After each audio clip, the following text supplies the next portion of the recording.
So we are given two questions, question number 2, A and B part. And first of all, solve these two questions. दोनों questions के लिए मैं comfortably 4 to 5 minute से ज़्यादा नहीं लगना चाहिए. टाइम आउट करना है क्योंकि इसके पहले अभी हम लोग पूरे aspect of solving the differential equation सीख चुके हैं. तो क्वेश्चन को देखो, जज करो और 2 मिनट पर क्वेश्चन का रेट होना चाहिए आपका प्रोसेस करने का, जब तक कि मैं स्पेसिफाई नहीं करता हूँ कि ओके इस क्वेश्चन के लिए आप थोड़ा ज़्यादा टाइम ले सकते हैं. पहला क्वेश्चन तो स्ट्रेट अवे दिख रहा है, x l n x d y by d x plus y is equal to 2 times l n x है. तो इसमें आपको क्या करना है,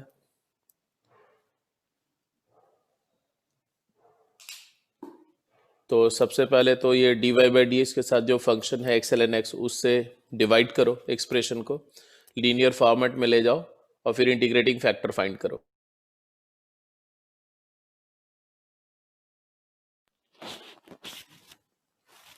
तो मैंने इसको ऐसा लिखा, the equation will be written as dy over dx plus 1 over x ln x into y is equal to 2 by x. Now ये फंक्शन हो गया px, तो ये लीनियर है तो इंटीग्रेटिंग फैक्टर क्लियरली इसका नजर आ रहा है, e raise to the power integral of 1 over x ln x. अब इसका इंटीग्रल तो निकाल ही सकते हैं, इसके इंटीग्रल में तो कोई बड़ी बात है नहीं, फटाफट जल्दी से इसका इंटीग्रल लिख दो.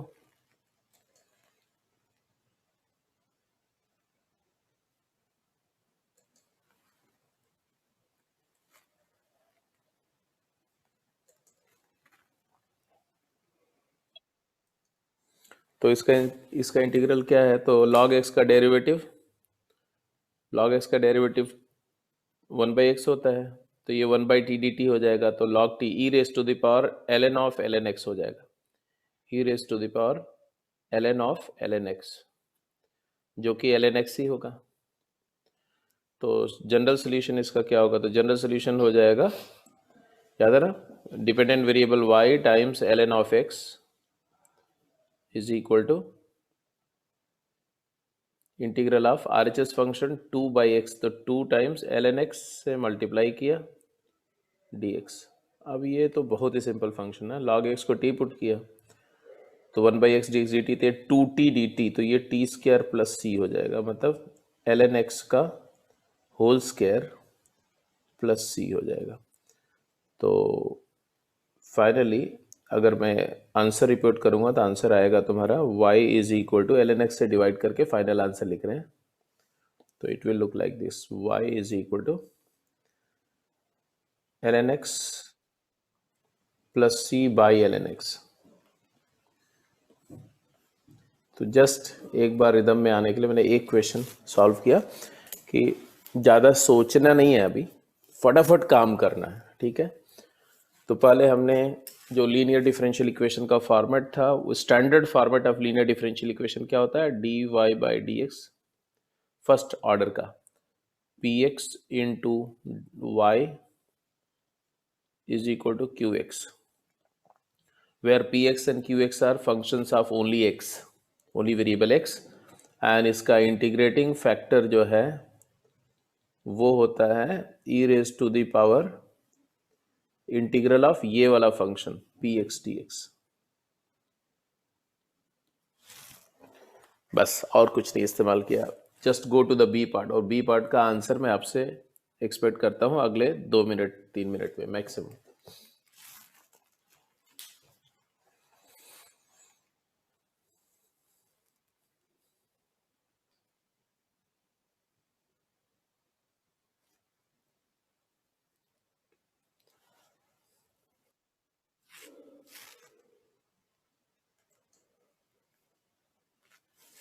डिफरेंशियल इक्वेशन बहुत ही प्रेडिक्टेबल टॉपिक है, इसमें अगर आपने थोड़ी प्रैक्टिस हो गई तो इसका क्वेश्चन 100% सॉल्व होता है.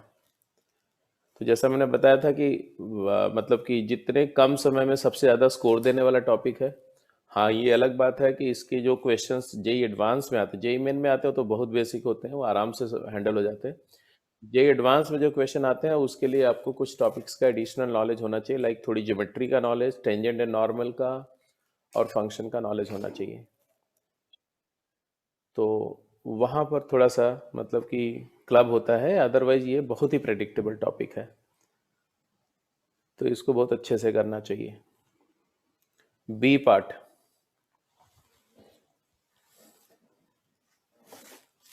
किसका किसका हो गया है बी पार्ट? कुछ लोग तो, क्योंकि क्वेश्चन है मैंने बहुत पहले से डिस्प्ले कर दिया था, तो आई एक्सपेक्ट कि जो लोग इनिशियली ज्वाइन कर चुके थे वो लोग तो इसको कर चुके होंगे।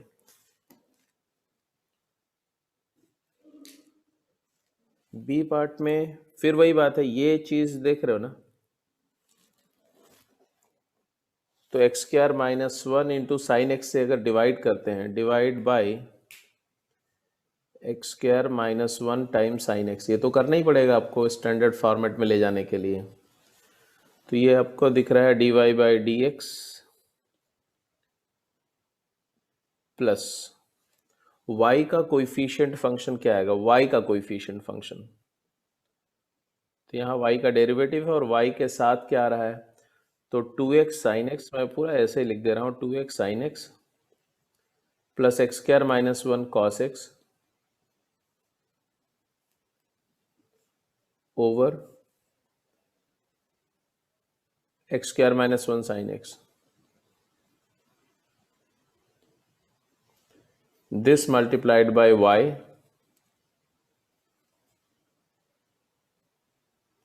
and rest of the term taken right hand side, तो x square minus one cos x upon x square minus one sin x, तो cos by sin is cot x। ये हमारा फंक्शन है और ये लीनियर डिफरेंशियल इक्वेशन है, ये तो दिख रहा है। इसका मतलब है कि जो px है इसका, y का कोएफिशिएंट फंक्शन ये है, इसका हमें इंटीग्रल चाहिए होगा, तो इंटीग्रेटिंग फैक्टर निकालो आप, तो ये e raise to the power fx होगा, वेयर fx क्या है, where fx is nothing but integral of 2x sine x upon this, तो जब टर्म बाय टर्म सेपरेट करोगे तो एक आएगा 2x upon x square minus one and dx plus x square minus one cos upon this करोगे तो cot x dx। तो ये एक्चुअली पहला वाला तो दिख रहा है कि इसका डेरिवेटिव ऊपर पड़ा log of x square minus one plus log of sine x,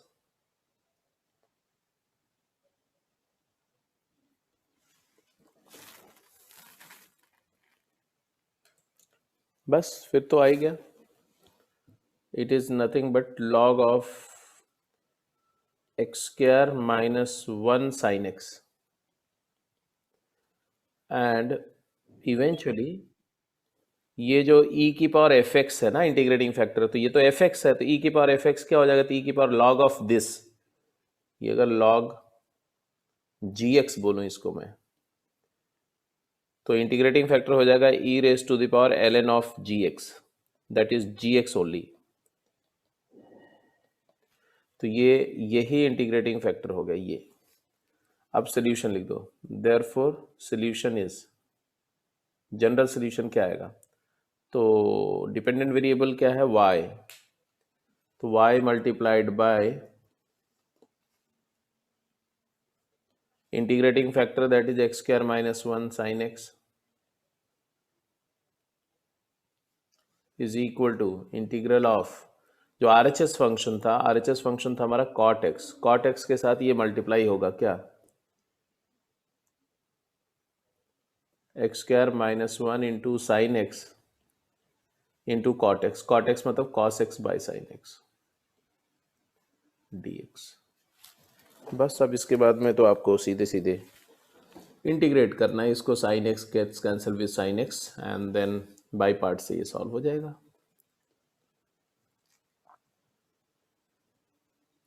ये फर्स्ट फंक्शन है, ये सेकंड फंक्शन है, बाई पार्ट लगाओ, first function into derivative of integral of second sine minus integral of derivative of first function 2x integral of second sine. इस पर फिर से by part लगा दो।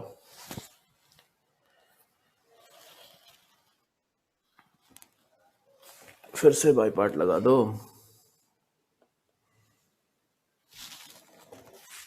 तो फाइनल आंसर बताओ जल्दी से।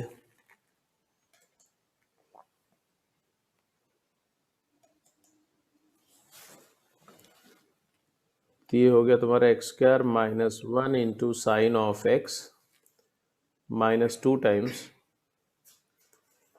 First x integral of sine minus cos minus x cos x minus integral of derivative of x 1 on sine का माइनस कॉस थे प्लस कॉस एक्स का इंटीग्रल।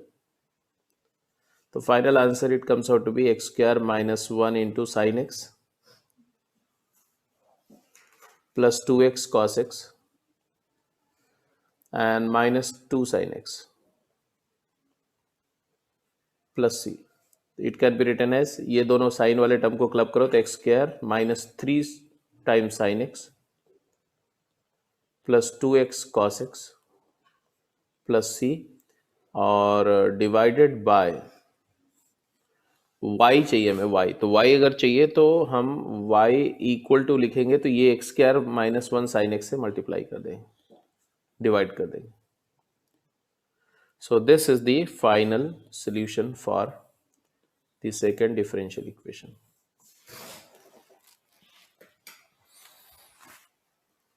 तो ठीक है, क्लियर है, समझ में आ रही बात।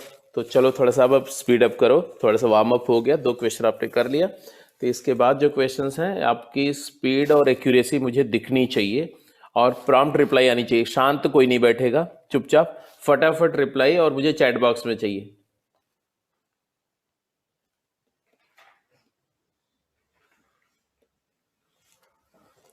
Find the curve such that initial ordinate of any tangent is less than the abscissa of the point of tangency by 2 unit. I repeat,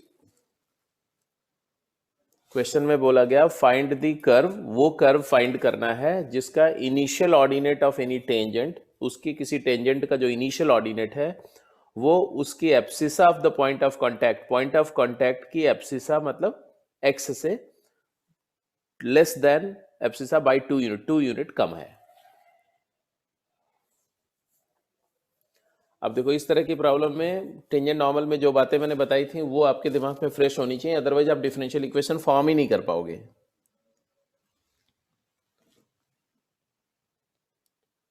क्या क्या बातें क्रूसियल हो रही हैं यहां पर। तो पहले तो ये बात कर रहे हैं कि एक टेंजेंट की बात हो रही है,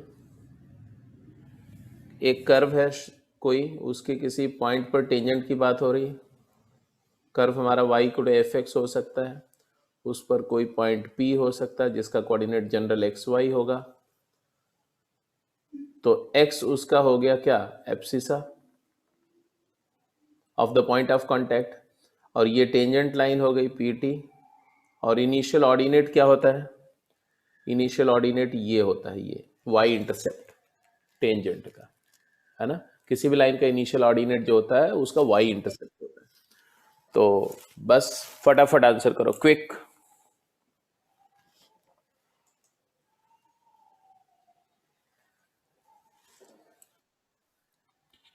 तो टेंजेंट का इक्वेशन तो आपको पता ही है कि अगर इस पर कोई भी पॉइंट, टेंजेंट लाइन पर कोई भी पॉइंट आप लेते हैं कैपिटल एक्स वाई, तो y minus small y is equal to dy by d x times x minus small x. Small x y इस पॉइंट का कोऑर्डिनेट है, पॉइंट ऑफ कांटेक्ट का, और कैपिटल एक्स वाई कोई भी पॉइंट इस tangent पर हो सकता है। तो अब हमारे पास हमें तो ये y इंटरसेप्ट चाहिए ना, तो y इंटरसेप्ट के लिए c चाहिए, c। अगर ये 0 c मान रहा हूँ तो c क्या आएगा हमारा, तो x को 0 पुट कर दो, कैपिटल x को 0 पुट करो तो आएगा y is equal to small y minus x d y by d x. ये है initial ordinate, this is called initial ordinate of tangent.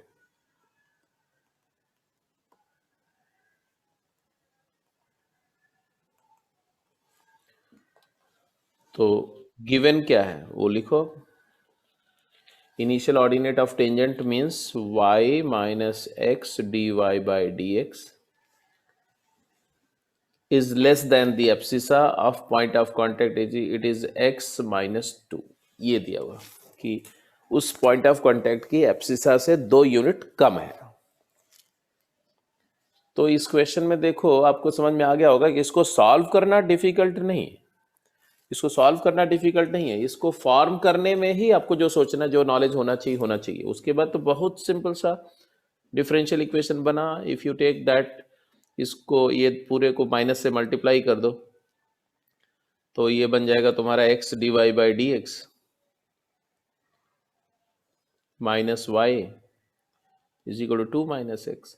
फिर एक्स से डिवाइड कर दो तो d y by d x minus 1 by x into y is equal to 2 minus x upon x and it is there in the standard format. Solve कर लो, absolutely solve कर लो, कोई दिक्कत नहीं इसमें। इंटीग्रेटिंग फैक्टर क्या है भाई? तो clearly the integrating factor is e raise to the power integral minus 1 by x d x. ठीक है, तो इंटीग्रेटिंग फैक्टर निकाल लो। जैसे इंटीग्रेटिंग फैक्टर आएगा क्या आएगा देखो, e raise to the power ln of x की पावर माइनस 1, तो 1 बाई एक्स ही आएगा। तो जनरल सोल्यूशन लिख दो। Therefore the general solution of the equation is, dependent variable क्या है y, तो y multiplied by integrating factor क्या है 1 by x is equal to RHS function integral of 2 minus x upon x था तो 1 by x से multiply करेंगे तो 2 by x square minus 1 by x dx and therefore you got the solution। 2 by x square का क्या आएगा, तो 1 by x square का डेरिवेटिव माइनस 1 बाई एक्स है तो माइनस 2 बाई एक्स इंटीग्रल और 1 बाई एक्स का ln ऑफ x, ये y बाई एक्स है तो y क्या है लिख दो answer. y is equal to x से मल्टीप्लाई करेंगे तो minus 2 minus x ln x plus c भी लिखना है plus c x।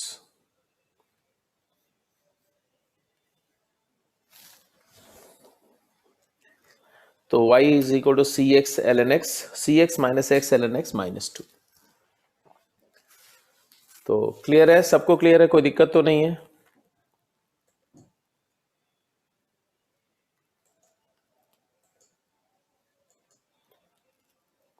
Any problem please let me know. अगर क्लियर है तो मेंशन करो।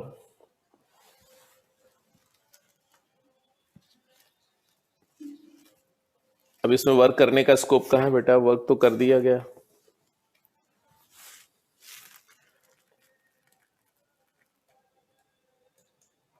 चलो नेक्स्ट क्वेश्चन करके बताओ।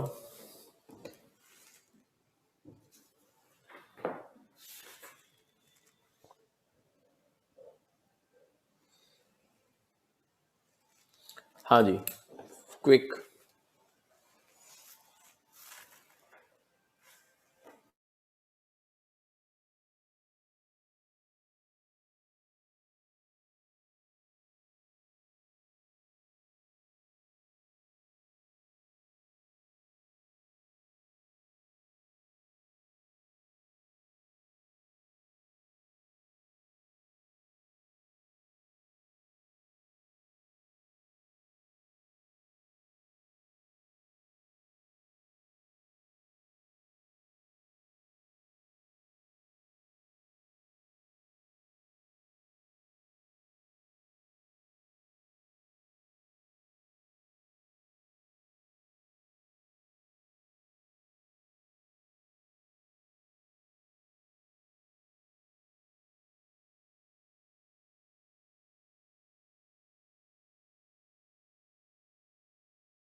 क्वेश्चन बोल रहा है find the curve such that the area of the rectangle constructed on abscissa of any point and the initial ordinate of that point is a square. बाद में ए स्क्वायर की वैल्यू 4 डाल देंगे, पहले आप जनरल ए स्क्वायर के लिए काम करते हैं ना, ए की वैल्यू 2 डाल देंगे तो आ जाएगा ए स्क्वायर की वैल्यू 4। तो let's do it for a square. पहले तो क्वेश्चन समझ में आ गया, क्वेश्चन समझ में आया कि नहीं पहले मुझे ये बताओ। क्वेश्चन को एक बार रीड कर लो, रीड करके बोलो कि did you get the question, question clear है।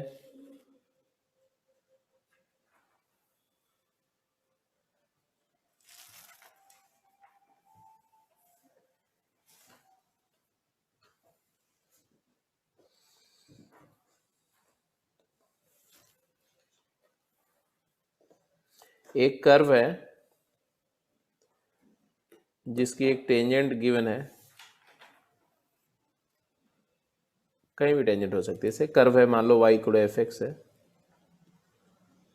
और उसकी टेंजेंट एट पॉइंट P की बात हो रही मान लो, तो P पॉइंट का कोऑर्डिनेट सपोज करो x, y है, तो ये उस पॉइंट का ऑर्डिनेट हो गया y और ये उस पॉइंट की एब्सिसा हो गई x। फिर क्या बोला गया,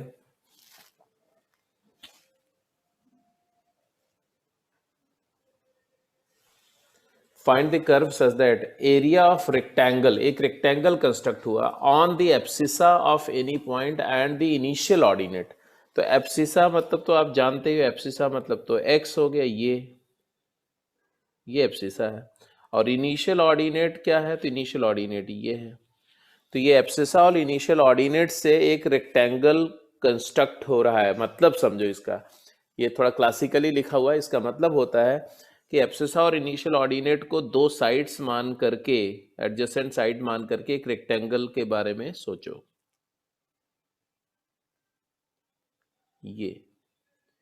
ये रेक्टेंगल की बात हो रही। जैसे जैसे पॉइंट ट्रेवल करता रहेगा एब्सिसा भी चेंज होती रहेगी और ये इनिशियल ऑर्डिनेट भी चेंज होता रहेगा, है ना। मान लो ये O है, ये A है, ये T है, ये P है, ये B है, M है, Q है, ऐसा कुछ भी मान लो पॉइंट्स को।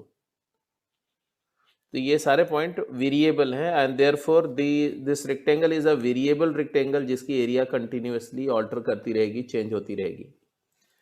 तो इसकी एरिया क्या होगी, तो area of this rectangle will be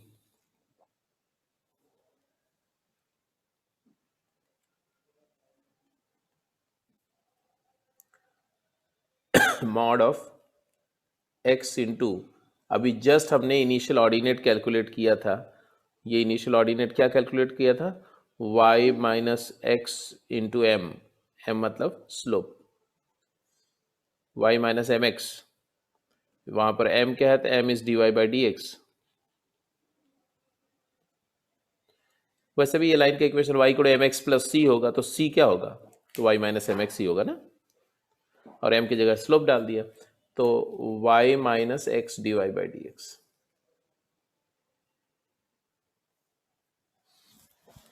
ये है area and given that it is equal to a square, this is going to form the differential equation. अब डिफरेंशियल इक्वेशन बनाओ, सॉल्व करो फटाफट। तो अगर मैं एक, इससे दो इक्वेशन बनेंगे, एक तो बनेगा x into y minus x d y by d x is equal to plus minus a square, दो इक्वेशन बनेंगे। अब हम टेकिंग पॉजिटिव साइन एक इक्वेशन को सॉल्व करते हैं, दूसरा अपने आप कर लेना। Taking positive sign, considering positive sign, let us solve one equation. क्या आएगा भाई, तो x y minus x square d y by d x is equal to a square. तो माइनस एक्स स्क्वायर से डिवाइड करते हैं अगर, तो d y by d x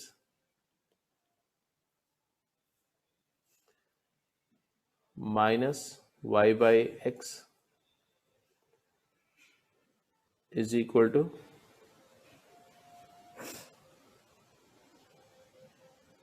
minus of a square by x square.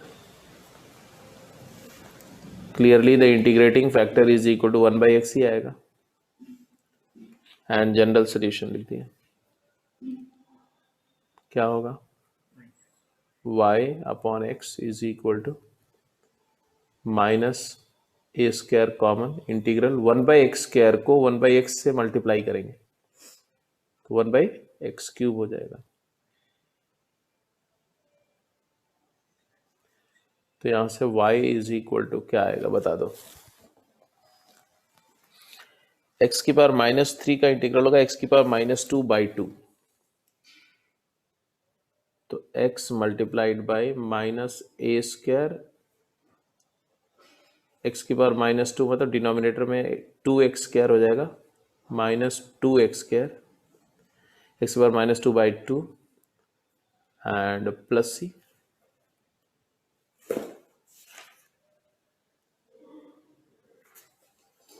So it is actually y is equal to minus plus a²/2x plus cx.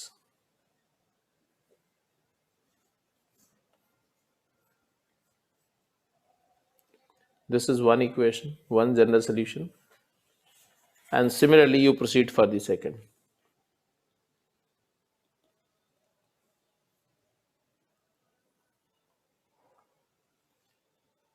xy minus x² dy by dx is equal to -a²। इसको भी solve कर लेंगे हम उसी तरह से।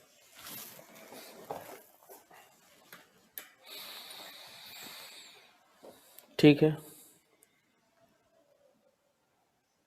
तो आ जाएगा cx प्लस, उसमें cx माइनस आ जाएगा, मतलब दूसरा वाला जो है ऐसा आ जाएगा, y is equal to cx minus a²/2x।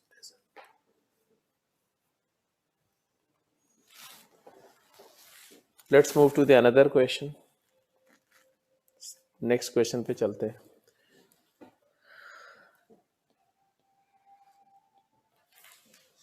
हाँ जी, जल्दी आंसर करो।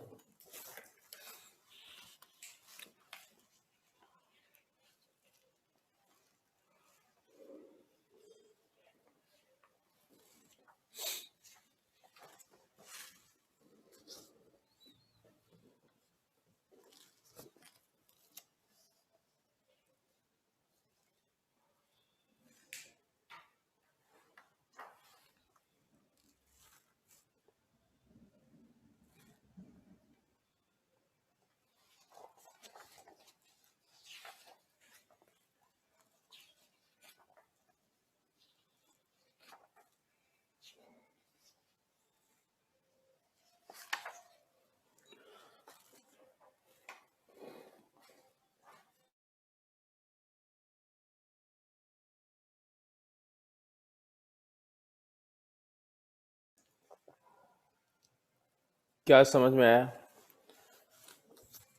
बोल रहे हैं solve the following linear differential equation. Linear है नहीं है ये आपने सोचना है। अभी देखो y और dy by dx में तो लीनियर है नहीं,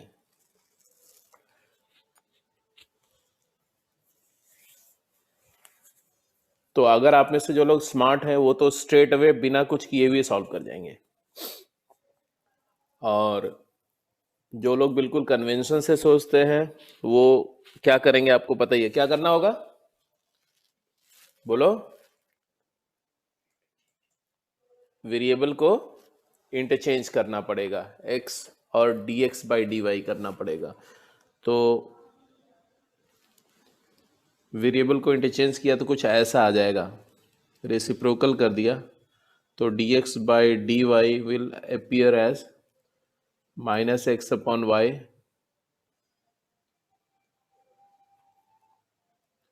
प्लस 2ln y प्लस 1। तो ये आ गया तुम्हारा dx by dy plus 1/y into x is equal to 1 + 2ln y। अब ये बिल्कुल सिंपल सा है, इंटीग्रेटिंग फैक्टर भी दिख रहा है, इंटीग्रेटिंग फैक्टर क्लियर है क्या? y है। Integrating factor is e⁻∫ 1/y dy, that is e⁻ln y, that is y। Solve हो गया। x इंटू इंटीग्रेटिंग फैक्टर क्या है, y is equal to integral of y plus 2y ln y dy plus c। आगे तो solve कर लेंगे, तो मैं यहीं पर छोड़ रहा हूँ। अब जरा मैं बोल रहा हूँ कि इसको डायरेक्ट भी कर सकते थे ना, डायरेक्टली। कैसे? अब इस पे होता है ना कि अगर कोई ऑब्जर्वेंट है तो वो क्या करेगा, हाँ क्रॉस मल्टीप्लाई, मतलब ये y का जो फंक्शन है वो dy के साथ कंफर्टेबल है, तो आएगा 2y ln y plus y into d y, और माइनस एक्स डी वाई को राइट साइड ले जाएंगे तो is equal to x d y plus y d x. तो ये right hand side complete differential है, differential of x into y है, और ये है तुम्हारा जो भी है। अब इसको इंटीग्रेट कर दो, इधर integral of 2y ln y plus y d y. तो कोई स्पेशल इंटीग्रेटिंग फैक्टर वगैरह हमें सोचना नहीं था, इंस्पेक्शन से सॉल्व हो जाता। वहीं आगे तो ये ऑब्जर्वेशन जो है, ये चीज आपसे एंटिसिपेटेड होता है कि क्वेश्चन में आप इस तरह से स्मार्टली वर्क करेंगे। Well done, well done. तो let's move to next question.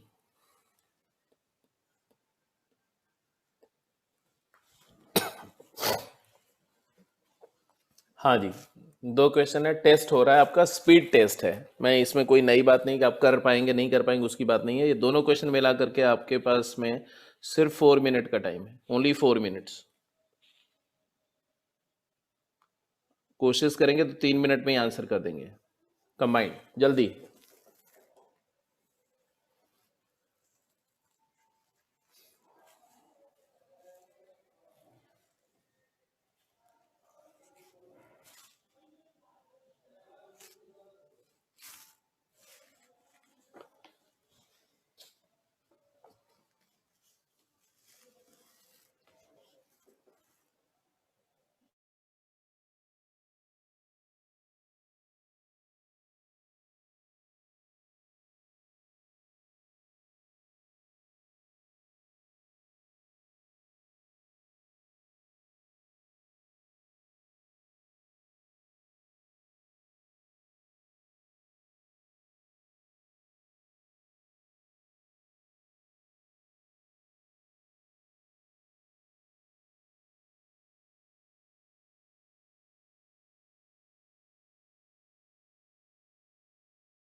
इसका इसका सॉल्व हो गया।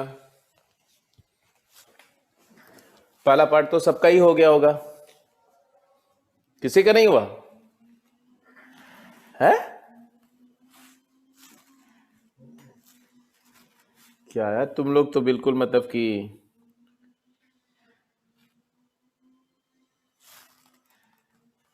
हाँ, पहला पार्ट तो सभी का हो गया होगा। ये तो सीधे d y by d x minus tan x into y is equal to -2 sin x। तो इंटीग्रेटिंग फैक्टर इसका है e raise to the power minus integral tan x dx। tan x होता है ln minus ln cos x,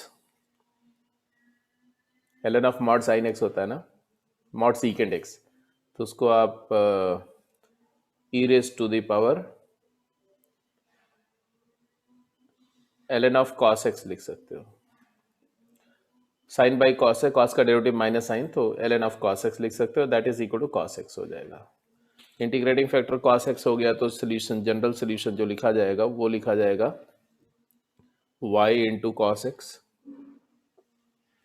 is equal to right side में -2 sin x cos x, मतलब -sin 2x dx। हो गया, solve हो गया।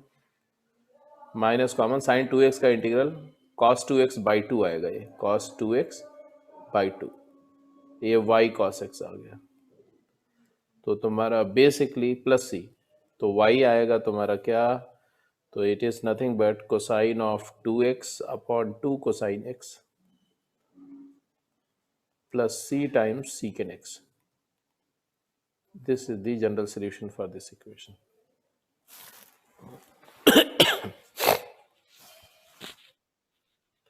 अब थोड़ा और सिंप्लीफाई करना चाहते हो तो it can be looked upon like this.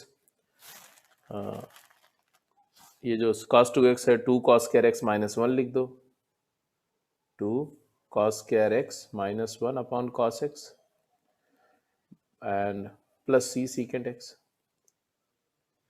तो ये 2 cos square x upon cos x, तो cos x हो जाएगा, तो कोसाइन ऑफ x हो गया ये 2 कोसाइन x माइनस सीकेंट, उसमें ले लो तो c -1 एक नया कांस्टेंट हो जाएगा c0 secant x।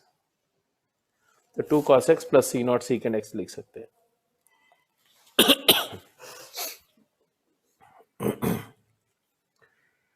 तो इट्स अप टू यू कि in which format the answer is desired. So A part is okay, B part प्रथम का दोनों हो गया, अनमोल का हो गया, वसुब्या का हो गया, good good good good good. B part क्या था, बी पार्ट भाई?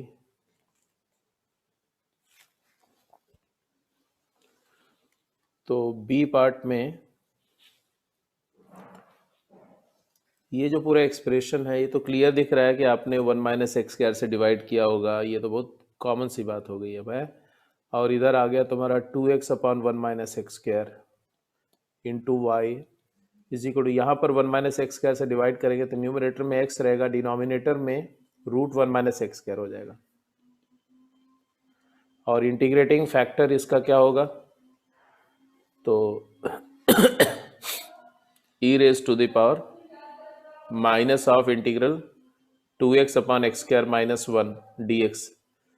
तो इसका डेरिवेटिव ऊपर है, तो ये आ गया e की power minus log of x² -1। तो it is actually 1 upon x² -1, है ना।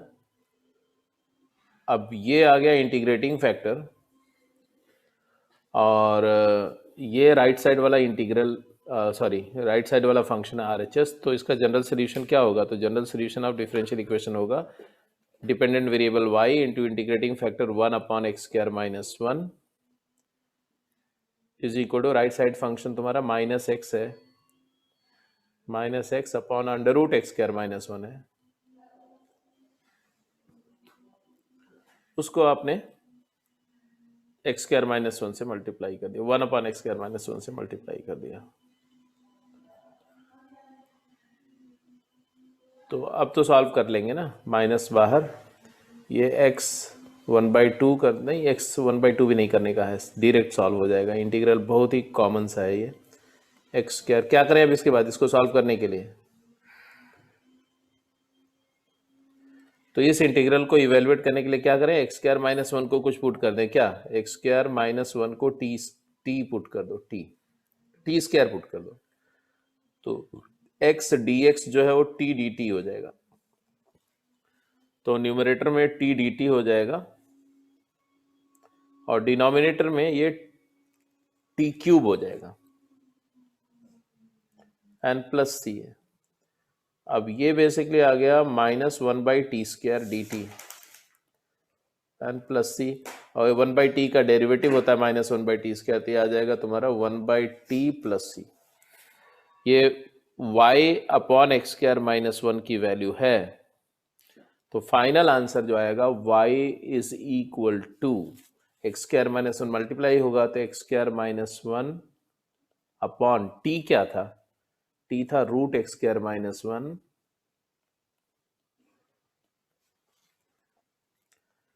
Plus c into x² -1 plus c into x² -1। तो basically it is y is equal to c times x² -1 and plus square root of x square minus 1।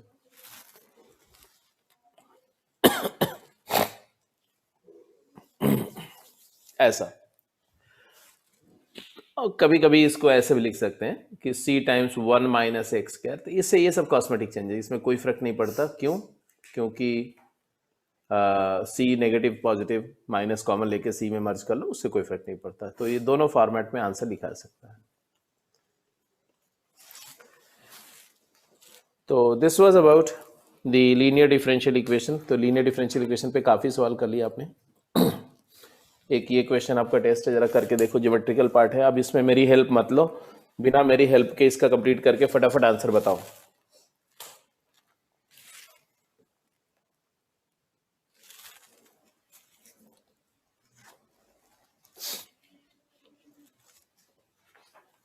अगर आपने बिना help लिए हुए जो लोग सॉल्व कर जाएंगे मतलब वो प्रिपेयर्ड है, और जो लोग अभी भी नहीं सॉल्व कर पा रहे हैं तो मैं एक ही बात बोलूंगा, टेंजेंट नॉर्मल पर थोड़ा और काम करो।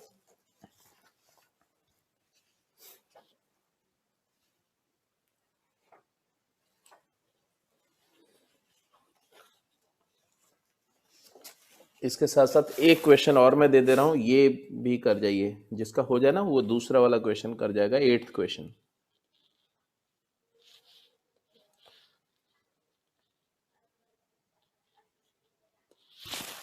Solve the differential equation dy by dx is equal to 1 minus x times y minus x minus x cube times y minus x का होल क्यूब। तो just get me the solution of these two equations in next 4-5 minutes maximum। अगर आपने दोनों कर लिया तो from my side you are comfortable. आप questions करते रहेंगे, जितने भी जहां से भी क्वेश्चंस मिले उनको ट्राई करते रहिए।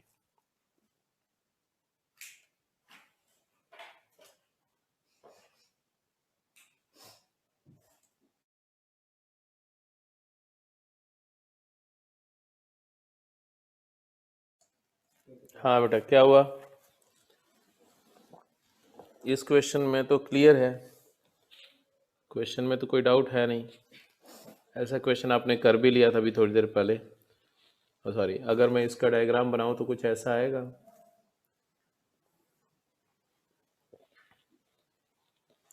मान लो ऐसा कोई फंक्शन है और ये पॉइंट एक्स वाई है,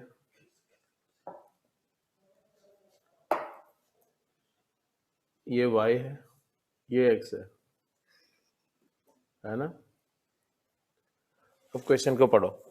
find the curve possessing the property that the intercept of the tangent at any point of the curve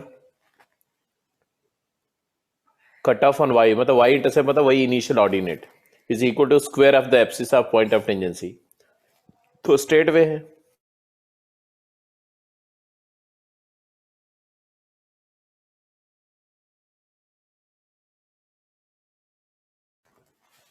तो इसका क्लियर कट जो इनिशियल ऑर्डिनेट है y माइनस एम एक्स। अब y माइनस एम एक्स तो positive भी हो सकता है और नेगेटिव भी हो सकता है, क्योंकि y इंटरसेप्ट है। तो बोल रहा है it is equal to square of the abscissa, तो पॉजिटिव ही होना चाहिए, इसलिए मैं ऑड लेना पड़ेगा। It is equal to how much? Square of the abscissa मतलब एक्स स्क्वायर के इक्वल होगा। तो यहां से दो डिफरेंशियल इक्वेशन बनेंगे। एक बनेगा y माइनस एम एक्स मतलब x dy by d x is equal to x square, और ये फर्स्ट हो गया। और एक बनेगा y minus x d y by d x is equal to minus x square, ये सेकेंड बनेगा। अब it all depends upon which one you solve, उसके हिसाब से आंसर आएगा। अगर आपने दोनों कंसिडर किया था तो आपका आंसर कंप्लीट माना जाएगा, और नहीं तो पार्शियल होगा। अब कोई भी एक सॉल्व कर देते हैं इसमें से, दूसरा अपने आप सॉल्व कर लेना।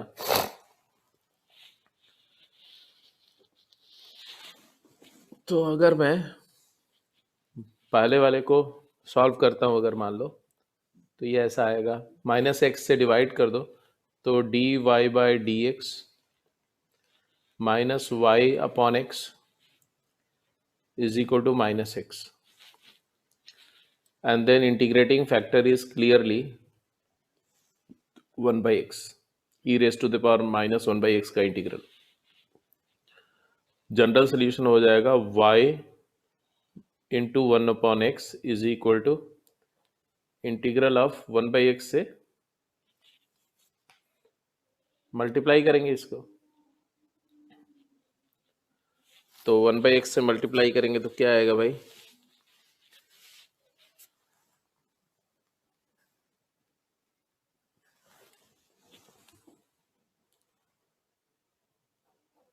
तो -1 dx प्लस सी, तो y अपॉन एक्स आ जाएगा तुम्हारा -x प्लस सी, तो y आ जाएगा तुम्हारा cx minus x square. This is 1 एलिटर। दूसरे वाले को सॉल्व करेंगे, अगर आप इस वाले को सॉल्व करेंगे तो क्या आएगा, उसको भी उसी तरह से करो तो आएगा dy by d x minus 1 by x into y is equal to minus x आएगा, सॉरी माइनस नहीं, एक्स प्लस एक्स आएगा। तो इंटीग्रेटिंग फैक्टर तो वही रहेगा, जनरल सोल्यूशन इसका लिखेंगे तो आएगा y upon x is equal to integral, integrating factor same रहेगा 1 बाई एक्स ही, तो इंटीग्रल 1 dx, तो y इज इक्वल टू आ जाएगा x square plus c x.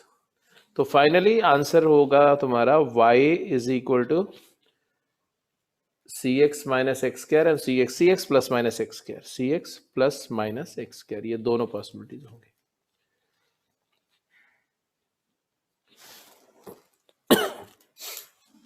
Eighth question किसका इसका हो गया, क्वेश्चन एट्थ किसका इसका हो गया,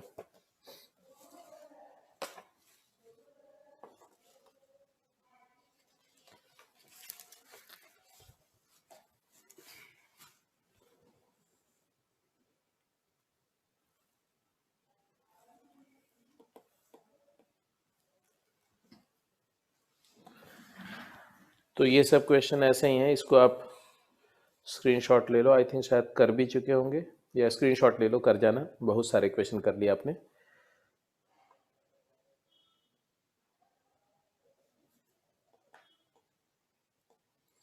विद सॉल्यूशन, विद आंसर आपके सामने।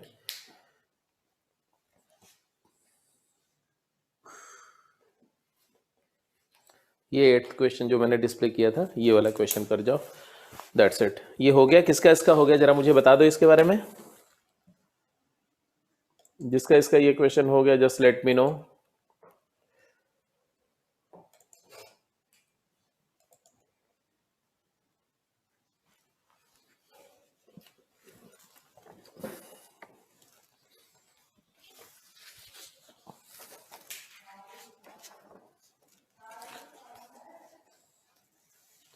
तो linear differential equation and Bernoulli's differential equation, इसमें आप पूरी तरह से कंफर्टेबल हैं अब, ऐसा मैं एज्यूम कर रहा हूं, and the equations reducible to linear form में भी। अच्छा, सिर्फ 5 लोगों ने किया हुआ है, चलो जी, जिसने नहीं किया हुआ कर देख लेते हैं, इसको भी देख लेते हैं फटाफट।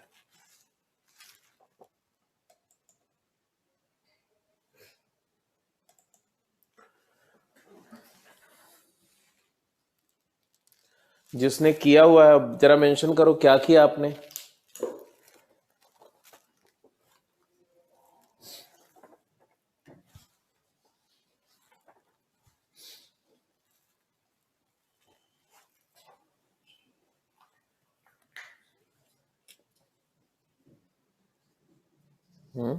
x into y minus x को t, अच्छा सॉल्व हो गया।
तो देखो इसमें अगर एक्सप्रेशन देखो तो इसको अगर वेरिएबल सेपरेबल फॉर्म में रिड्यूस करना है तो आपके पास दो ऑप्शन है। या तो आप y माइनस एक्स को t पुट कर लो,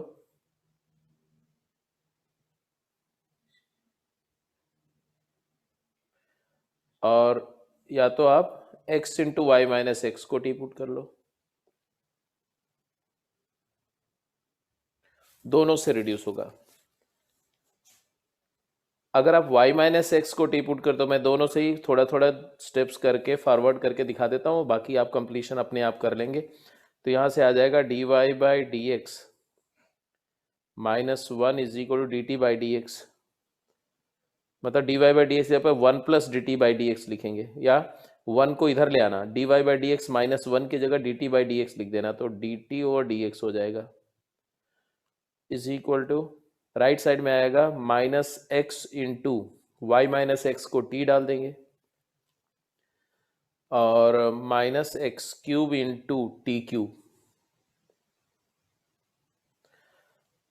तो एक्चुअली ये लीनियर हो गया, नो बर्नौलीज बन गया, d t by d x plus x t is equal to minus x cube into t cube. Minus t cube से डिवाइड कर दो तो minus one upon t cube, या टी क्यूब से डिवाइड करो, चलो माइनस टी क्यूब नहीं, सिर्फ टी क्यूब से डिवाइड करो, तो d t by d x and plus x into plus t into x into क्या, टी बाई टी क्यूब है one by t square is equal to minus x cube. अब one by t square को z put कर दो, तो यहां से d z by d x क्या होगा, minus two by t cube d t by d x. तो अगर आप minus half D z by d x कर दो अगर इसको, या चलो मैं ऐसे रन देता हूं, तो अब मैं क्या करूंगा कि इस इक्वेशन को ट्रांसफॉर्म करते समय ऐसे लिखूंगा, हमें चाहिए minus two by t cube, तो माइनस टू से मल्टीप्लाई कर दूंगा, तो माइनस टू से यहाँ भी माइनस टू मल्टीप्लाई कर दो और यहाँ भी माइनस टू कर दो और यहाँ पर भी माइनस टू कर दो। क्या आ गया, ये पूरा तो d t by d x हो जाएगा, d z by d x हो जाएगा, तो इक्वेशन ये कन्वर्ट होकर के ऐसा आ जाएगा d z by d x and one by t square को जेड लिया था तो minus two z x x z is equal to right side में आ जाएगा टू एक्स क्यूब।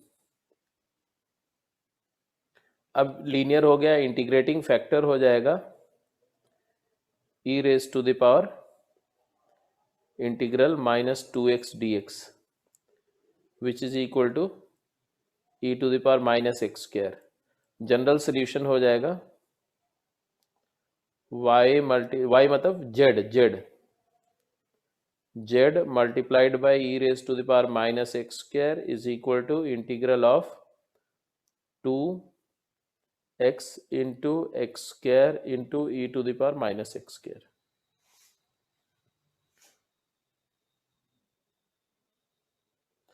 अब इसको इंटीग्रेट करने के लिए माइनस एक्स स्क्वायर को t पुट कर देना, तो टू एक्स डी एक्स जो होगा वो माइनस डी टी हो जाएगा, और ये अल्टीमेटली ये पूरा जो है ये ऐसे नजर आएगा,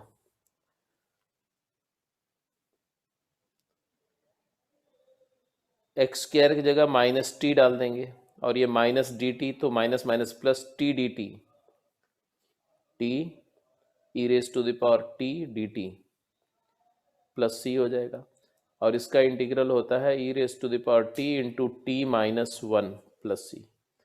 अब ये एक्चुअली आया z into e to the power minus x square t था ना, ये आ गया ऐसा सब कुछ टी के फॉर्मेट में। तो हम जेड लिख देंगे तो जेड की वैल्यू क्या आएगी, ई की पावर टी से डिवाइड कर देना, तो टी माइनस वन, टी मतलब minus x cube minus one plus c e raise to the power minus t मतलब e raise to the power x cube x square. This is the final general solution. अब z हमारा क्या था, तो अब रीसब्स्टिट्यूशन में जाएंगे तो z किसको लिया था हमने, z किसको लिया था, 1/t² को z लिया था, और t क्या था, y माइनस एक्स था, तो 1/y माइनस एक्स का whole square is equal to c e to the power x square minus x cube minus one, therefore y minus x का होल स्क्वायर विल बी 1/दिस all.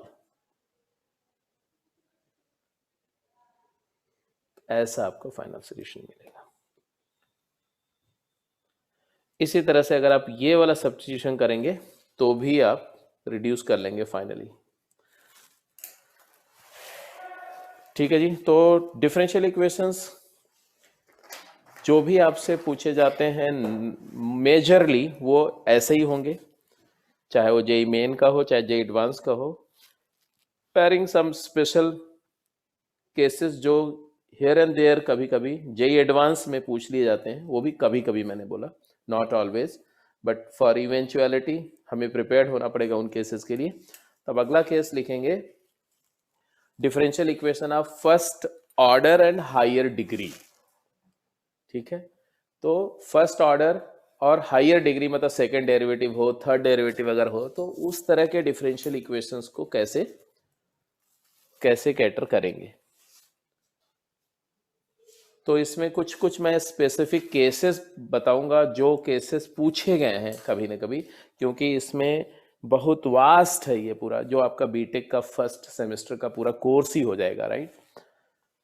तो वो सारा अभी हमें नहीं कवर करना है, will go much beyond the syllabus, तो वो नहीं जा सकते, जाना भी नहीं चाहिए। Equation solvable for p where p is dy by d x, तो ये एक टाइप होती है वो इक्वेशंस की जो derivative dy by d x में पॉलिनोमियल है और उनको सॉल्व करना, तो इसको बोलते ही हैं इक्वेशन सॉल्वेबल फॉर p।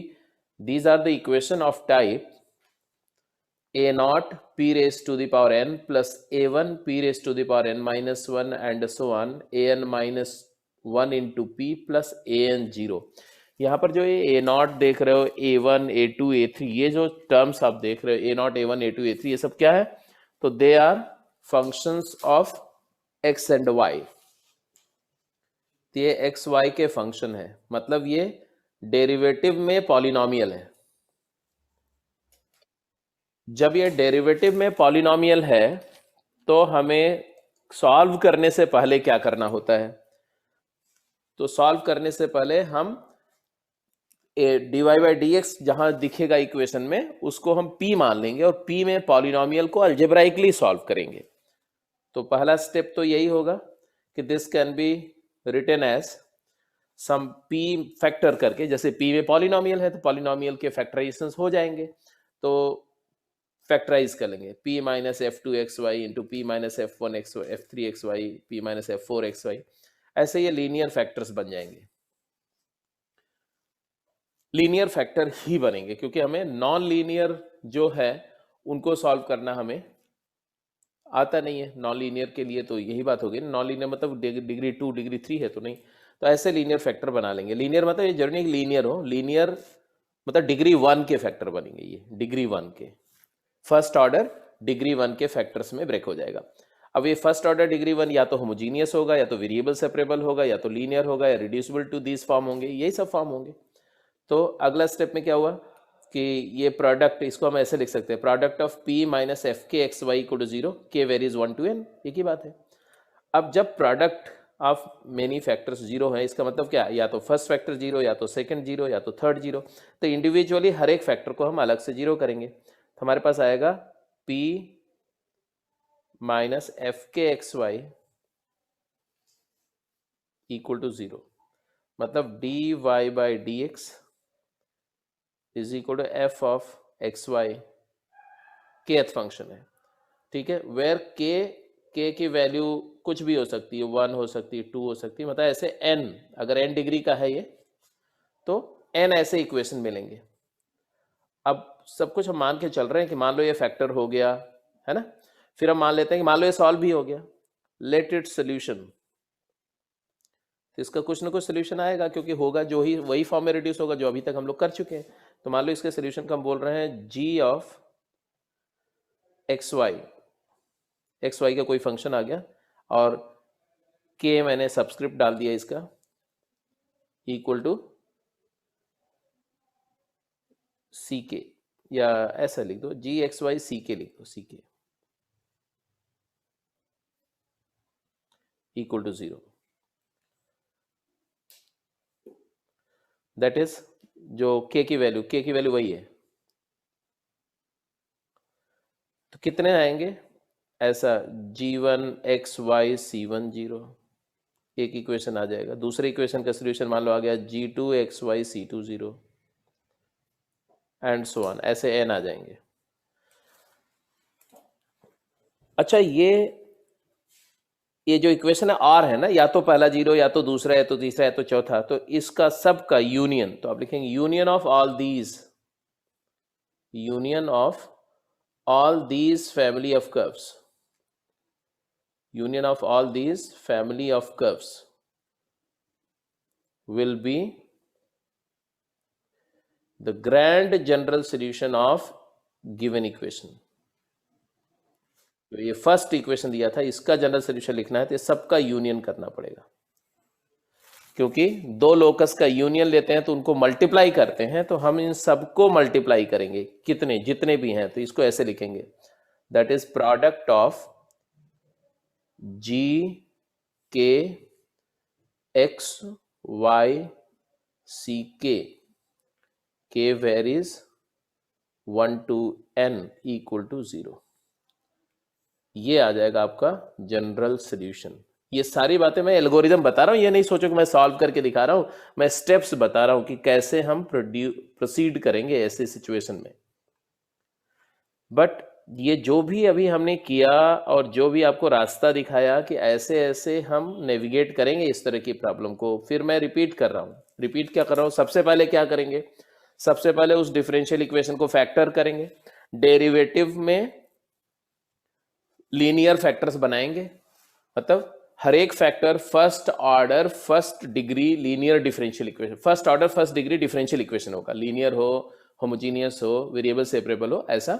फिर हर एक फैक्टर को इक्वेट टू 0 करेंगे, एवरी डिफरेंशियल इक्वेशन को सॉल्व करेंगे, जो n number of linear differential equation आएंगे उनको सॉल्व करके n जनरल सॉल्यूशंस मिलेंगे, वो सारे जनरल सॉल्यूशंस का product equal to 0, union of locus का मतलब होता है प्रोडक्ट इक्वल टू 0, जैसे यूनियन ऑफ टू लाइन मतलब दोनों लाइन के एक्सप्रेशन को मल्टीप्लाई करके पेयर ऑफ लाइन लिखते हैं, ऐसा इक्वल टू 0 लिखेंगे, आ गया ये। लेकिन इसमें एक ट्रबल है, ये फाइनल जनरल सॉल्यूशन में एक टेक्निकल इश्यू है। टेक्निकल इश्यू क्या है कि बट, यहां लिख दो but it contains n arbitrary constants, ये एक बहुत मेजर ट्रबल है ना, C1 C2 up to Cn। आपको मैंने क्या बताया था बेसिक कॉन्सेप्ट में कि ये किस ऑर्डर का है, it is first order and degree n। तो किसी भी जनरल सॉल्यूशन में कितने आर्बिट्रेरी कांस्टेंट होने चाहिए, तो आर्बिट्रेरी कांस्टेंट या पैरामीटर्स का नंबर किसी भी जनरल सॉल्यूशन में डिफरेंशियल इक्वेशन के ऑर्डर को एक्सीड नहीं करना चाहिए, बिकॉज ये फर्स्ट ऑर्डर का डिफरेंशियल इक्वेशन था, तो इसके जनरल सॉल्यूशन में एक ही आर्बिट्रेरी कांस्टेंट हो सकते हैं।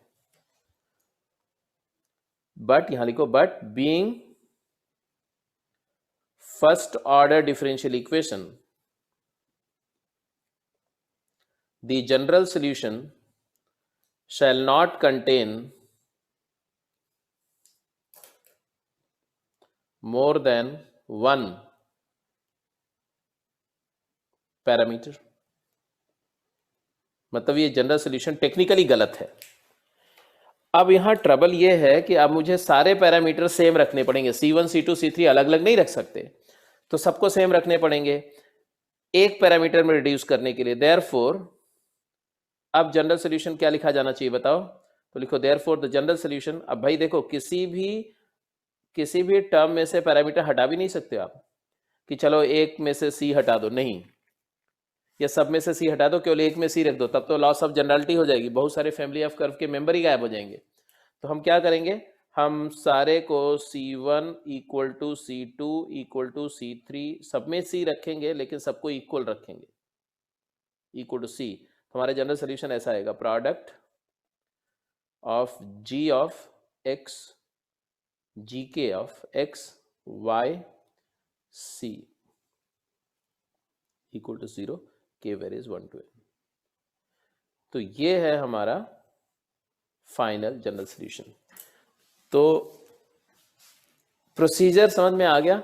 अब जब तक आप क्वेश्चंस नहीं करेंगे तब तक आपको समझ में नहीं आएगा कि एक्चुअली जो हम कर रहे हैं इसका मतलब क्या है पूरी तरह से, ठीक है। तो आई वुड से कि आपको ये बात, अगर आप में से जो समझदार हैं उनको 70% समझ में आ गया होगा, बट 30% अभी भी हेजी होगा कि यार हो क्या रहा है, कैसे कैसे ये सब चीज प्रोसेस होगी, ठीक है।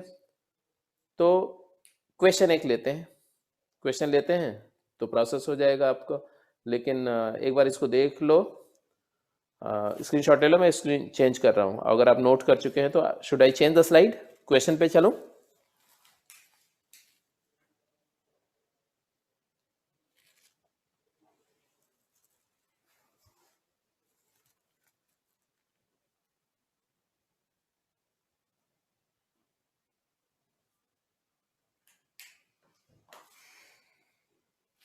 तो ऐसा करते हैं कि एक क्वेश्चन लेकर के पूरा सॉल्व करते हैं।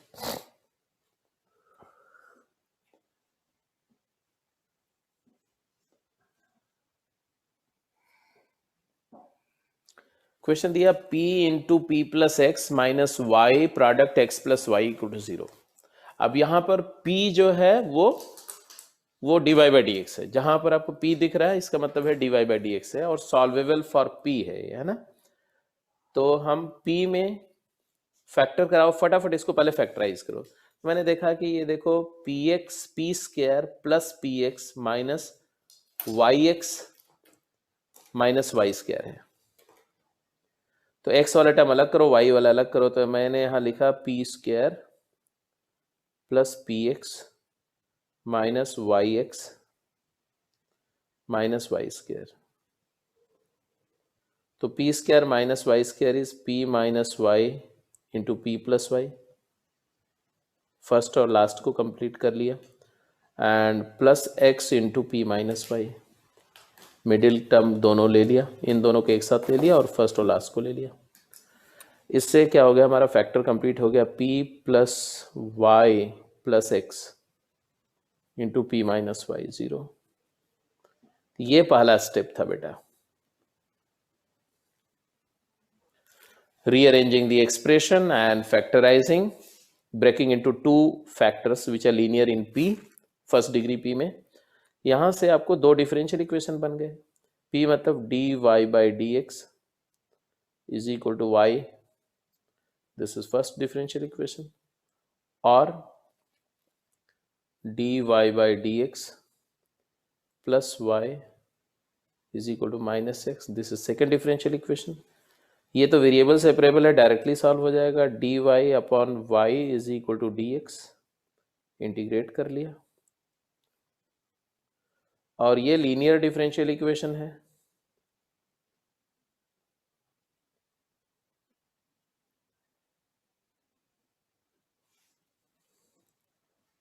तो ये भी सॉल्व हो रहा है, इंटीग्रेटिंग फैक्टर इसका क्या है, e raise to the power x,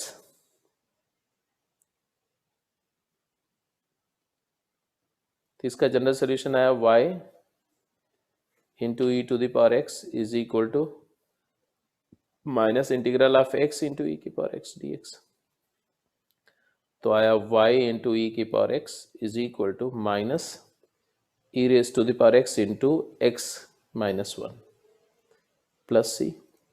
तो यहाँ से आया y is equal to e की पावर एक्स से डिवाइड कर दो, तो माइनस ई की पावर एक्स अपॉन ई की पावर एक्स, तो minus one x minus one plus c e की पावर माइनस एक्स। तो एक्चुअली ये आ रहा है तुम्हारा c e raise to the power minus x plus one minus x minus y equal to zero. तो ये आ गया तुम्हारा, जिसको हम बोल सकते हैं, इसी को हम G2XYC लिख सकते हैं। सी दोनों में सेम रखूंगा, है ना।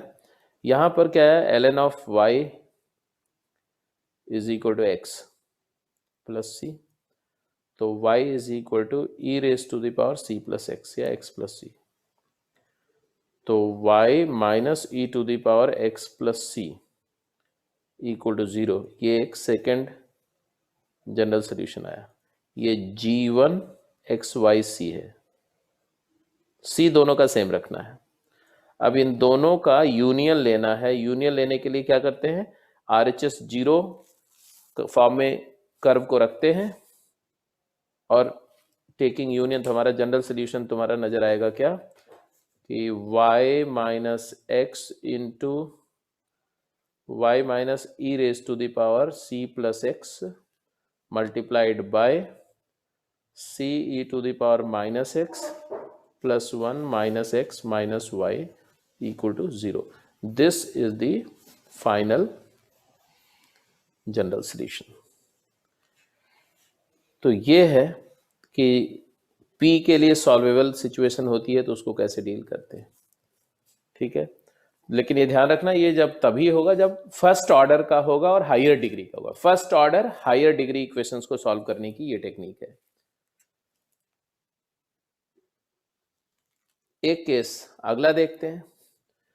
अगला है type 2 equation which are solvable for y। तो किसी भी डिफरेंशियल इक्वेशन में तीन ही वेरिएबल होंगे ना, एक dy बाई डी एक्स, एक y और एक x। तो dy बाई डी एक्स के लिए सॉल्व करना अलजेब्राइकली और फिर प्रोसीड करना, या y के लिए सॉल्व करना या x के लिए सॉल्व करना। तो इक्वेशन सॉल्वेबल फॉर y, ये कैसे इक्वेशन होंगे, तो इसको लिख दो equation of type y is equal to some function of x and p। तो अगर कोई डिफरेंशियल इक्वेशन ऐसा है कि उसको या तो डायरेक्टली या इनडायरेक्टली इस फॉर्म में एक्सप्रेस कर सकते हैं कि y को हम x और p के फंक्शन के फॉर्म में एक्सप्रेस कर सकते हैं, तो क्या करेंगे। तो y as a function of x and p अगर है, तो हम इस डिफरेंशियल इक्वेशन को सॉल्व करने के लिए क्या करते हैं, y हटाते हैं। y हटाने के लिए क्या करते हैं, तो डिफरेंशिएट करते हैं। तो आप लिख दो पहला स्टेप क्या होगा, पहला step differentiate with respect to x both side, differentiate with respect to x both side. क्या आएगा, तो dy बाई डी एक्स आएगा, है ना, dy बाई डी एक्स जो कि क्या है, p है, p है, is equal to right side में x और p का फंक्शन है और x के रिस्पेक्ट में डिफरेंशिएट कर रहे हैं, तो क्या आएगा, तो भाई f dash x comma p, या इसको ऐसे लिखने के बजाय मैं ऐसा बोल दूं कि x और p का कुछ फंक्शन होगा और उसमें dp बाई डी एक्स भी आ जाएगा। तो मैं एक डिफरेंट फंक्शन लिख रहा हूं, कैपिटल X लिख दे रहा हूं, मतलब सम फंक्शन ऑफ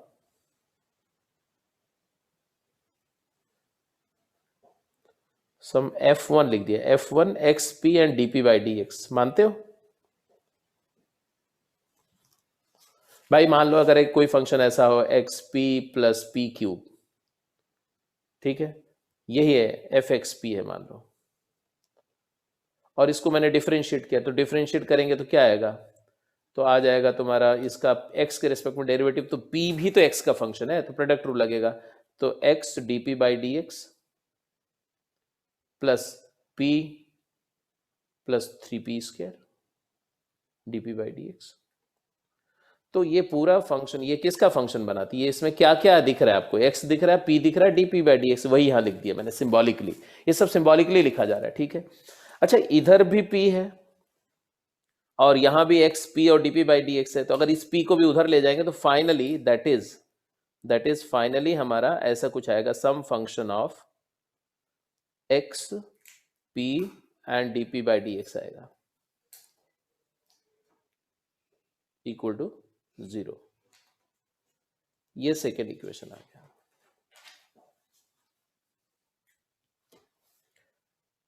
ठीक है, अब सॉल्व फॉर, अब इसमें देखो y हट गया, देर इज नो y, केवल x है और dp बाई डी एक्स है। तो solve the differential equation.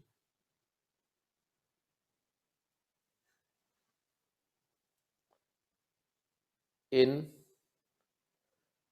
x p and dp by d x, मतलब या तो ये x और p में मतलब वेरिएबल सेपरेबल बनाना है, हो सकता है x और p में p और dp बाई डी एक्स में लीनियर हो, या x और dx बाई dp में लीनियर हो, या होमोजीनियस हो, या वेरिएबल सेपरेबल हो। नॉन फॉर्मेट में होगा, सॉल्व कर लो। सॉल्व कर लिया, लेट द जनरल सोल्यूशन, ये स्टेप 2 था बेटा। Step 3, let the general solution be, मान लो इसका जनरल सोल्यूशन क्या आएगा, तो some function of g of x p and c equal to 0, ऐसा आएगा। जैसे x और y और dy बाई डी एक्स में कोई इक्वेशन होता है तो उसका जनरल सोल्यूशन कैसा आता है? उसका जनरल सोल्यूशन जो है x y c का फंक्शन आता है, तो ऐसा कुछ आ गया। अब जरा देखो, मेरे पास 3 इक्वेशन के बारे में बात करें। एक लास्ट इक्वेशन सॉल्व करके x p और c में सोल्यूशन आया, और पहला इक्वेशन क्या था? x और p में और y में रिलेशन था, राइट। तो ये फर्स्ट और लास्ट इक्वेशन को देखो, p तो dy बाई डी एक्स है एक्चुअली ना, p एक dy बाई डी एक्स, हमें p एलिमिनेट करना है। तो अब यहां लास्ट में लिख दोगे, स्टेप 4 एंड लास्ट स्टेप है, एलिमिनेटिंग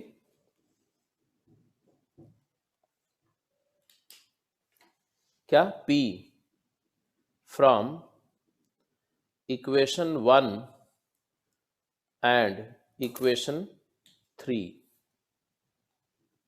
फर्स्ट और थर्ड इक्वेशन से p एलिमिनेट कर देंगे तो हमारे पास में we get the general solution. We get general solution क्या? सम फंक्शन ऑफ x होगा, y होगा और c होगा, बस। तो प्रोसीजर क्या है वो मैंने बताया, एल्गोरिदम, रास्ता बताया कि ऐसे ऐसे अप्रोच करेंगे, लेकिन सिर्फ ये रास्ते को लिख लेने से आप कर पाएंगे ये कतई नहीं है। एक क्वेश्चन जब करके देखेंगे ना तब समझ में आएगा कि ये फॉलो कैसे होगा, how do we follow this. सबसे पहले मैंने बोला क्या है, एक बार अब मेरी बात को सुनो, मैं क्या बोल रहा हूं। आपको एक x p और y में इक्वेशन दिया होगा, आप वहां पर p को dy बाई डी एक्स मत ट्रीट करो।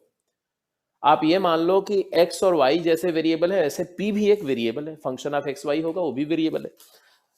अब हम क्या कर रहे हैं, उसको x के रिस्पेक्ट में डिफरेंशिएट कर दिया। क्यों? y हटाना है मुझे, y का से फ्री होना, तो y की जगह dy बाई डी एक्स आ जाएगा।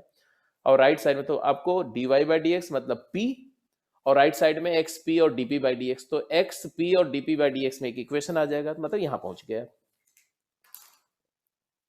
ये स्टेप पे आ गए। अब क्या करना है, तो बोल रहे हैं जैसे ही आपको एक्स पी और dp बाई डी एक्स में इक्वेशन आया, तो अब इसमें p को dy बाई डी एक्स मत समझो। मान लो p एक वेरिएबल है और x एक वेरिएबल है, और एक डिफरेंशियल इक्वेशन आ गया। अब इस डिफरेंशियल इक्वेशन को जैसे भी, जो भी आप जानते हो सॉल्व करने का प्रोसीजर, उसे सॉल्व कर लो। सॉल्व कर लोगे तो आपको एक्स पी और c में एक इक्वेशन आ जाएगा। ये आपका फाइनल पॉइंट आ गया, जिसमें ये दोनों को, जो ओरिजिनली x और p और y में रिलेशन था ये, और अभी x p और c में एक रिलेशन आ गई है, ये दो इक्वेशन में से p एलिमिनेट कर दो बस। तो इन दोनों में से p एलिमिनेट करोगे तो x y और c में इक्वेशन आएगा, और वही तो चाहिए हमें, क्योंकि फर्स्ट ऑर्डर का डिफरेंशियल इक्वेशन अगर है तो वो x y और c एक आर्बिट्ररी कांस्टेंट को पजेस करने वाला एक फैमिली ऑफ कर्व होना चाहिए। आ गया, क्वेश्चन करते हैं।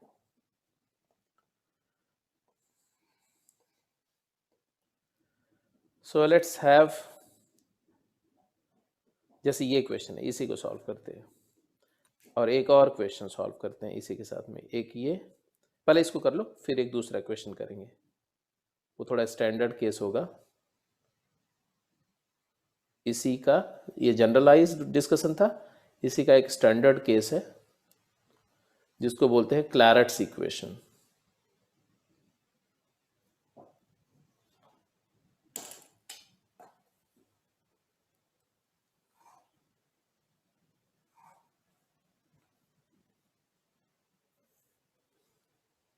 तो पहले इसको कर लो फिर उसकी बात कर लेते हैं, एक लाइन का है वो। तो यहां पर let me follow the procedure, differentiate with respect to x. तो dy by d x is p is equal to 1 plus p into x का derivative 1 plus x into 1 plus p का derivative dp by d x plus 2 a p square है तो 2 a P हो जाएगा और dp by d x हो जाएगा। अब देखो तो यहां पर एक p था और यहां पर एक p, ये कैंसिल हो गया। कैंसिल होने के बाद में आपके पास आया ऐसा 1 plus x plus 2 a P into D p by d x. अब देखो p और d p by d x multiply हो रहे थे, लीनियर तो नहीं है, it is not linear right now, but ऐसा नहीं है dx से अगर हम मल्टीप्लाई कर दें तो वेरिएबल सेपरेबल हो जाएगा ये। तो क्या आएगा, 0 is equal to 1 plus x into d x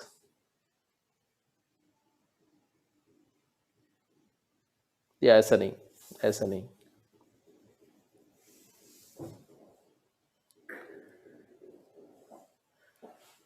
minus d x by d p minus d x by d p, variable को इंटरचेंज किया, रोल को, is equal to x plus 2 a p. तो अब देखो ये लीनियर हो गया, d x by d p minus x plus x is equal to minus 2 a p. अब ये लीनियर डिफरेंशियल इक्वेशन है x और d p by d x में, सॉरी x और d x by d p में। Integrating factor इसका आएगा e raise to the power p e to the power 1 d p. तो जनरल सोल्यूशन आएगा x into integrating factor e to the power p is equal to minus 2a into integrating factor p into integrating factor e की power p d p plus c. तो ये आएगा तुम्हारा p minus 1, तो minus 2a into p minus 1 into e to the power p plus c. ये x into e की power p आया, e की पावर p से डिवाइड कर देना तो x is equal to 2a into 1 minus p and plus c into e की power minus p। ये आ गया। अब ये रादर ये फर्स्ट था और ये लास्ट था, ये लास्ट सेकंड मान लो।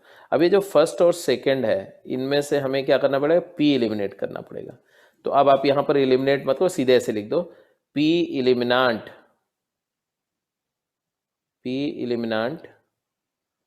Of 1 and 2 is general solution. ठीक है, तो नॉर्मली ये मैंने ऐसे जनरल एक इक्वेशन लिख के दिखाने के लिए किया, अदरवाइज आपको ऐसा दिया जाएगा कि ये सिंपल सा क्वेश्चन होगा और वो इलिमिनेट हो जाएगा। जैसे अभी करना चाहो तो यहाँ भी इलिमिनेट हो जाएगा। ये p में क्वाड्रेटिक है तो इसको p के लिए सॉल्व कर लेना, a into p square plus x into p and plus y plus x minus Y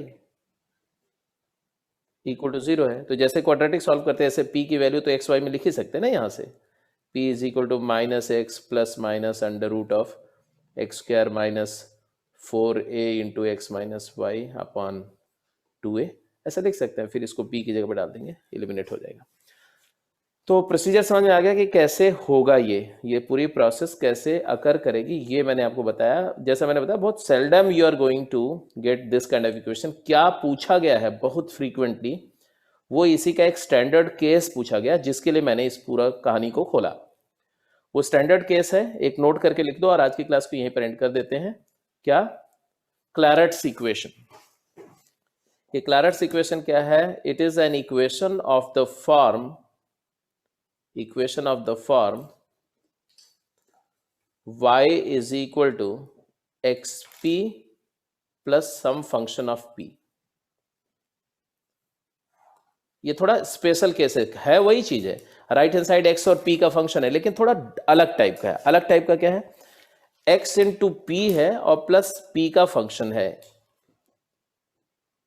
केवल x का फंक्शन नहीं है। x into p plus x था ना यहाँ पर, ये प्लस एक्स वाला टर्म अगर नहीं हो तो कैसे अप्रोच करेंगे? तो उसके लिए हमारा पहला स्टेप क्या होगा?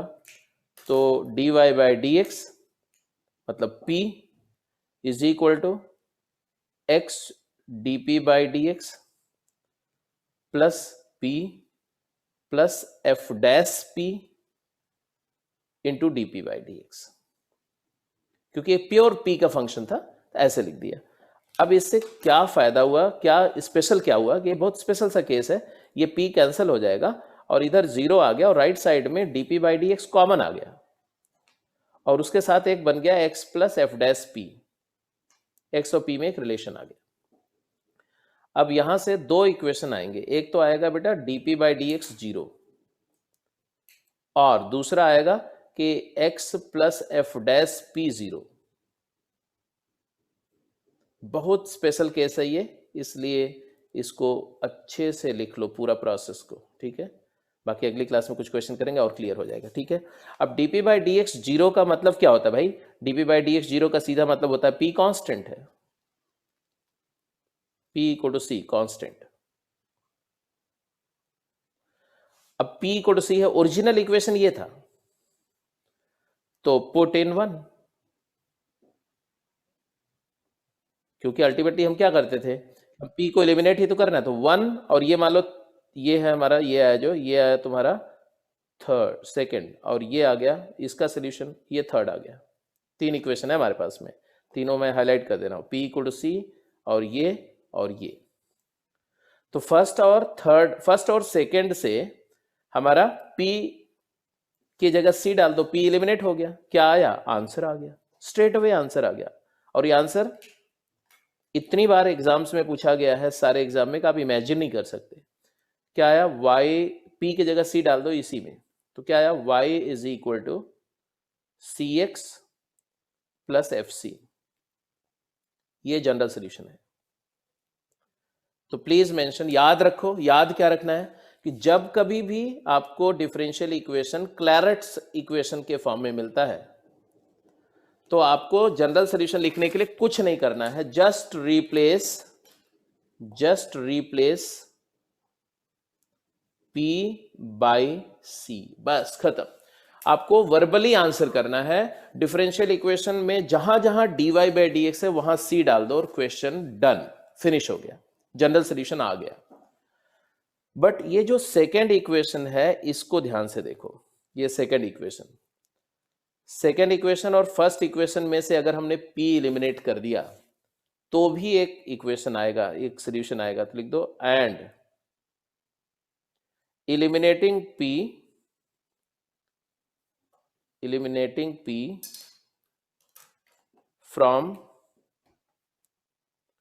first and third we get